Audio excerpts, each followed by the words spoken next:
The Lost Sea adventure begins with a guided tour of the caverns. This involves a comfortable round-trip walk on wide, sloping pathways. These walkways can be very steep in places.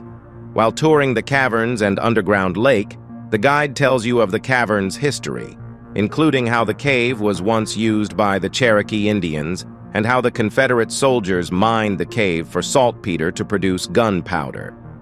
They also explain the fascinating geological development of the immense cavern rooms and rare formations.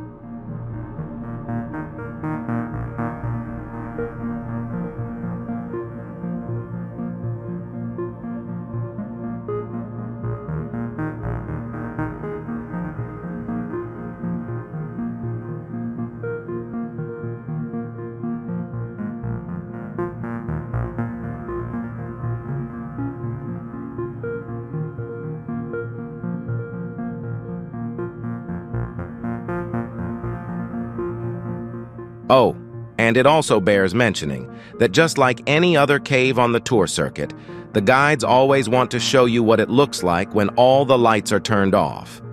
Okay, it looks like this. Very predictable.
While this cave is far from ugly and boring, the lighting used is minimal and on the plain side.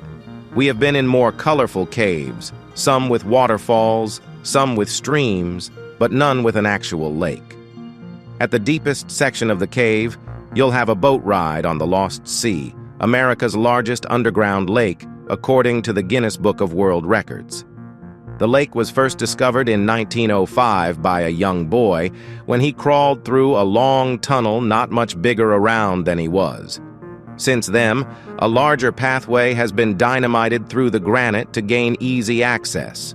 The still water covers more than 4 acres, up to 75 feet deep, and is recognized by the U.S. Department of the Interior as a registered National Natural Landmark.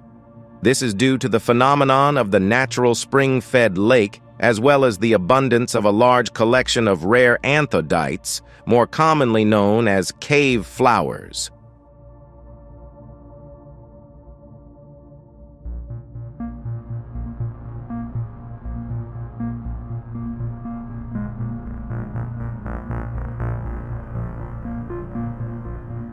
The lake is stocked with trout about every 5 years or so and are constantly fed from every tour boat on the lake.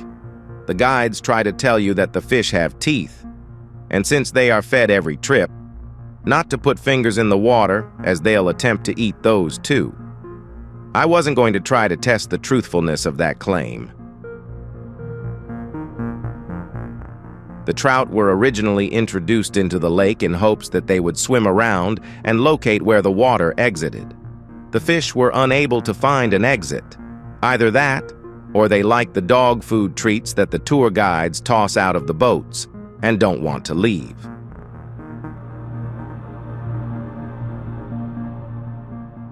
The lake is located 140 feet below the ground level, so getting to it and coming back up can be a bit of a hike.